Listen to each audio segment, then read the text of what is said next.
Hey guys, Cameron with CBM Reviews here, and we're here to talk about some Endgame spoilers.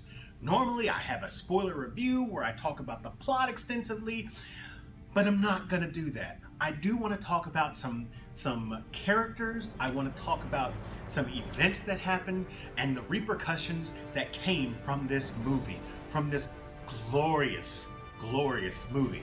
So, this is the spoiler warning.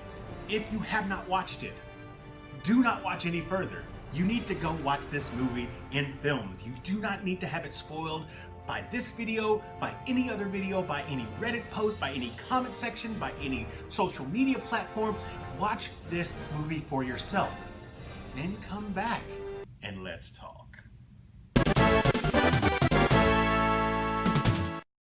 First of all, thank you for watching this video. I truly appreciate you clicking on this and seeing what I have to say about Avengers Endgame. And if you haven't subscribed to the channel, go ahead and click that subscribe button. And if you want to know as soon as I upload anything, click that notification bell. You will know as soon as I upload a video. So, Avengers Endgame. Quite possibly the best comic book movie out there, arguably. But this is the cherry on top of the ice cream sundae that has been the MCU. Started from Jon Favreau all the way to this point here. Just absolutely outstanding what they were able to do in 11 years. Yeah, it took a while, but boy, oh my gosh, was it worth it? So, I do want to talk about some characters. And let's start with the surprise heartbreak of the movie, and that would be Black Widow. I'm assuming that if you've made it this far, you have watched the movie, so you know Black Widow dies in this movie. And I didn't see it coming. It was actually the first legit cry that I had when watching this film. She dies in the middle of Act 2, sacrificing herself so that Hawkeye can take the Soul Stone back to Avengers headquarters. And you know, everybody was just assuming it was going to be Hawkeye that dies because Black Widow's got a movie coming out. Like, she's going to be, you know, her movie's Phase 4. No, she's done for. And it was the first mess me up moment. But with her sacrifice, all that red that has been in her ledger for the entirety of her arc, it's gone. You know, paid in full. And I'm glad to see her have that moment. Part of me wishes she didn't have it. So that's Black Widow. So here's a glow-up character, and that's Hulk. I am so happy we got to see a Professor Hulk. The fact that he combined the brains with the brawn, and that was a really cool way of doing something new with him. And that's one of the things that the Hulk has been doing throughout this entire 22 movie run, is he's been evolving. So the first time we see him, it was Edward Norton's Hulk, and he only said Hulk smash, and that was it. And then the next time we see him is the Avengers. He actually puny god, but he's able to take orders. He's able to be a part of a team at that point. That's great. And in the third movie, the third movie he was in was Avengers Age of Ultron. He doesn't really go through a whole lot of growth, but he does have a level of consciousness that we didn't see before. He's actually upset about that fight that happened in South Africa, so he leaves after they defeat Ultron. He's done for it. And then, of course, we see how he has been alive, or rather, he's been in control for the last 2 years in Thor Ragnarok. And now, after his hiatus in Infinity War, we see him come, and he's got everything under control. It's great, and I love this version of Hulk, based off of the 1990s Hulk, and I believe Peter David was the one who wrote it. I love it. I want this Hulk to stay.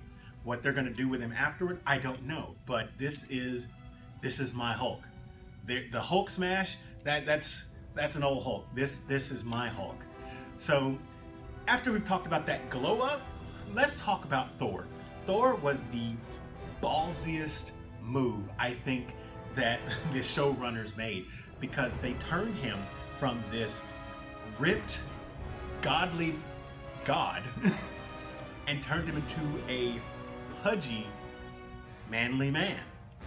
And part of me is a little sad about that, but the other part of me sees the evolution of the character as well. We see Thor in his introduction to the MCU in his own standalone movie, and he is very much this god, and he's supposed to be the king and all of this stuff. And as the movies progress, we see that maybe he's not as much like his father as he would want to be.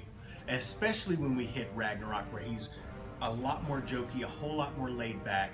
And then when we get to this movie, he actually sees himself as the failure. He sees himself as the sole reason why everybody got snapped away, because he had the power.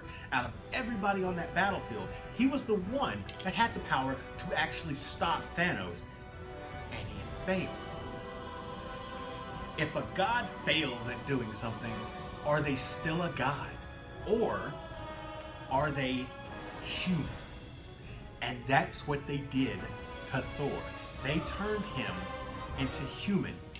Thor was depressed. He was self-medicating with alcohol. He was hanging out with Korg and Meek playing Fortnite because that was keeping his mind off of the thing that depressed him the most. Ballsy move, but human move. A very relatable move. And, I might add, has opened up quite a few doors for this pudgy guy. Maybe if I cosplay, who knows? Let's talk about the next person on this list, and that is Hawkeye. Hawkeye definitely had a lot more to do than he's had to do in every single Marvel movie that he's been in before. From the cameo in Thor, to the plot device move that they had him do in the first Avengers, and then, he had a little bit more to do in Avengers Age of Ultron. He acted more like the lightning rod to Scarlet Witch, kind of getting her into the fight. But with this movie, he really gets his own time to shine. I understand that his moment where he got to shine grew out of tragedy, a tragedy that was fixed at the end of the movie. But seeing his progression, seeing his arc, or rather actually finally seeing him in an arc, was refreshing. I was glad to see Jeremy Renner get to play Hawkeye to a level that he should have been played. I wish that we could have seen a little bit more of the Ronin persona, but that is what we call a nitpick.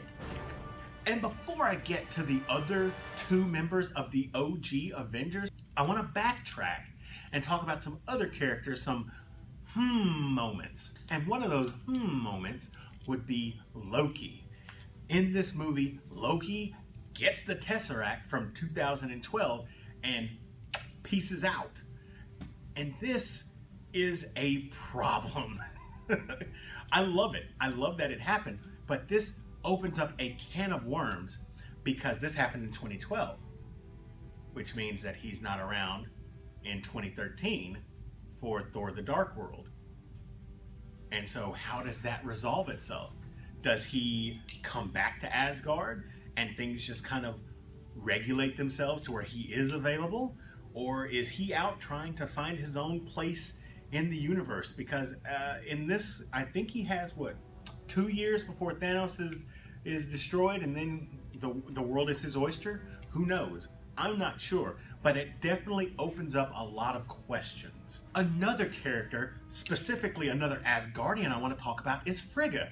I love the fact that Thor is having another moment with his mother on the day that she's supposed to die, and he's a wreck. As I said before, he's pretty human at this point. I mean, he's got a glass eye. And she shows so much compassion, and she says, "You are not perfect. You are not my Thor from this time, and time has been kind to you, but I still love you, and you need to be who you need to be, and stop trying to be who everybody else wants you to be." And that right there is such an unconditional loving mother move. We saw this unconditional love in Thor the Dark World. We just didn't pay attention to it when she showed Loki unconditional kindness and love, even though Loki is not her biological son. Frigga was such a refreshing moment in the middle of this movie. She was an oasis that I don't think is getting anywhere near enough attention. And so if you watch this movie again, pay attention to just the amount of compassion that she shows when she's on the screen. You really don't see that level of compassion until the end of the movie, which I'm going to talk about now. Let's start with Iron Man. So let's start with Iron Man. Iron Man dies. He bites it. He gets the Infinity Stones. He bookends I Am Iron Man's from movie 1 to movie 22. He snaps. Thanos is gone. His forces are gone. The good guys win. But that was just such a strain on his body that he pieces out. And I cried a bunch in this movie. When he died was the moment where I almost ran out of fluids, or at least I thought I did, and then I just kept on going. The way that his death was handled was perfect. It couldn't have been done any better than it was. The fact that he didn't have another word to say, but Rhodey comes up to him, and then Peter comes up to him, he's like, Mr. Stark, you did it. And Peter can see what's happening, and Tony is just kind of like, he can't focus. And then Pepper comes and says, Tony, and then he's back. And he is hanging on her every word, and the last words that he hears is, now you can rest. Just, my whole shirt was just messed up from all the tears. It was so well done. And then you had the funeral where they're panning to everybody's life that he positively influenced, from all the heroes to all the heroes' families to the kid from Iron Man 3. I've been making posts or jokes about it. It's like, oh, you can watch all the movies, you can skip Iron Man 3. I apologize to everybody that read or heard me say that, because it still hits you in the feels when you realize that this kid who he only knew for like a couple days, but it impacted him in such a positive way, and it's great. And then right after that whole scene, Jon Favreau is sitting in the outside on the porch with Morgan, who's his daughter, and he's like, what do you want, kiddo? And she says, cheeseburgers. And I mean, like, my God,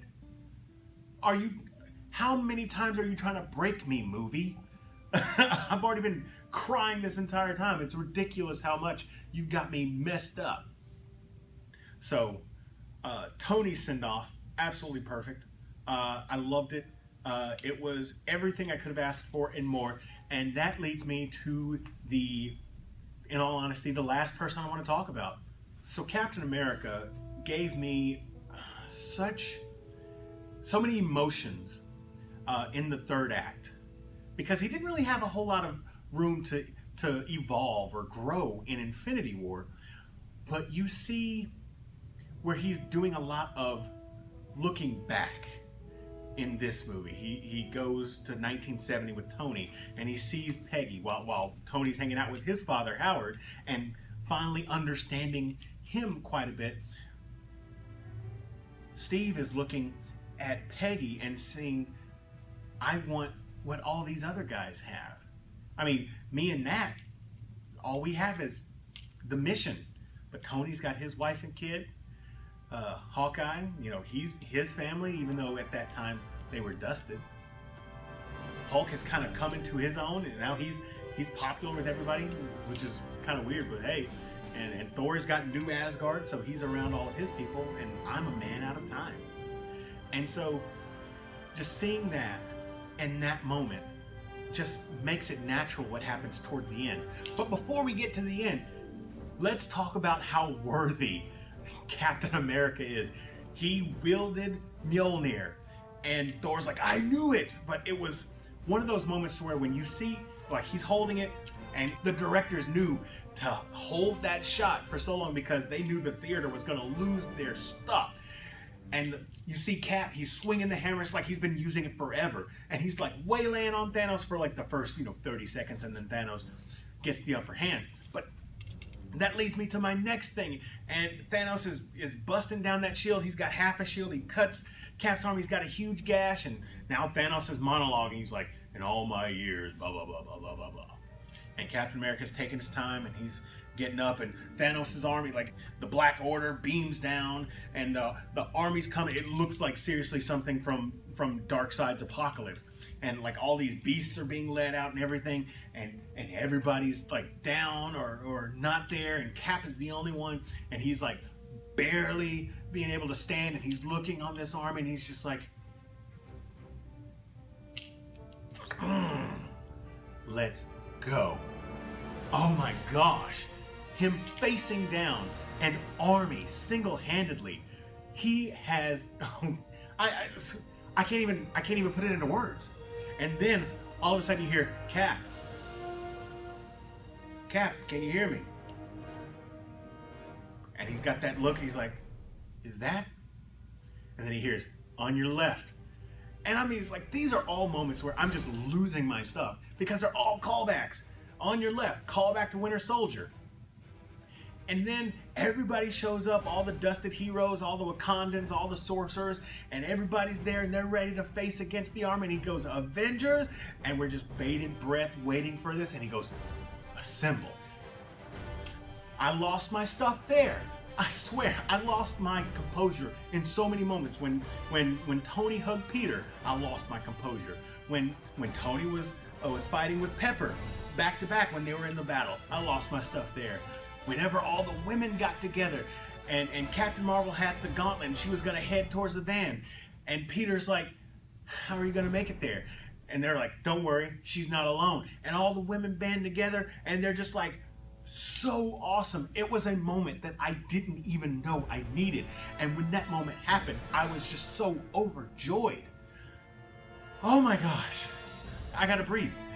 And then there's the last scene where they're victorious and they've got to return the stones back to the rightful time in order to keep the timeline from fracturing and splintering and breaking off. And Cap returns the stones and Mjolnir. He's got to return that back to Asgard. But he doesn't come back. He goes back in time and gets Peggy. He finds that happiness that he was looking for. So he was no longer a man out of time. He was finally back to where he belonged. And you just can't help but being happy for the guy. And then he passes on the mantle of Captain America to Sam. And Falcon just feels like he's undeserving of it. And Steve is like, no, you're a good man. And he's like, he tells him, hold it. It's like, how does it feel? He said, like it belongs to someone else. He's like, well, it's not. And then Sam says something along the lines of, I'm going to do my best. And Steve says, that's why I gave it to you. And it's such, if that was the last, no, that's not true. That was the next to last moment that hit me in the fields. Whenever Sam became the new Captain America, because he's been rolling with Cap since the first day they met. Since the first On Your Left, he was the one who's like, man, you gotta listen to Marvin Gaye. And then we see Cap back in time, getting his dance with Peggy, getting his dance. He had a date. He finally made up for it. Those were a lot of the things that that tore me up, the things that I've been wanting to talk to you guys about for the last 5 days that I haven't been able to talk to you about with.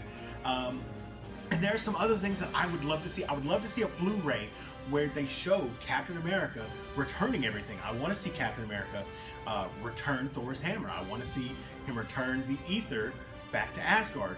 What I really want to see, I want to see him return the Soul Stone back to Vormir, because that is an interaction that I would love to see. I also want to see him return the Tesseract, all incognito, because everybody that's old school S.H.I.E.L.D. will recognize him. But I want to see him see Peggy and make that decision. I'm going after what I want now. And isn't it kind of weird though? So if they got married, because he's wearing a wedding ring, that's got to be the most secret husband ever, because Peggy and Howard formed S.H.I.E.L.D. And so it's like, Peggy got married. Howard's like, who's your husband? She can't tell him. It's Captain America. Nope. Gotta keep that stuff secret. It's crazy. I would love to see some of the repercussions. I'm looking forward to seeing the Loki story and seeing what happens happens with that. I want to see a redo of Winter Soldier now that all of the operatives know that Captain America knows that they're Hydra, except for the fact that the Captain America that's in that storyline has no clue. Like, that's such a mind. Anyway, this movie is absolutely fantastic. Thank you guys for sharing in this moment of nerdgasm with me. And if you want to share in many more moments of nerdgasm with me, subscribe to the channel, like the video, share this with your friends. And as always, this is Cameron with CB Reviews. We'll see you next time.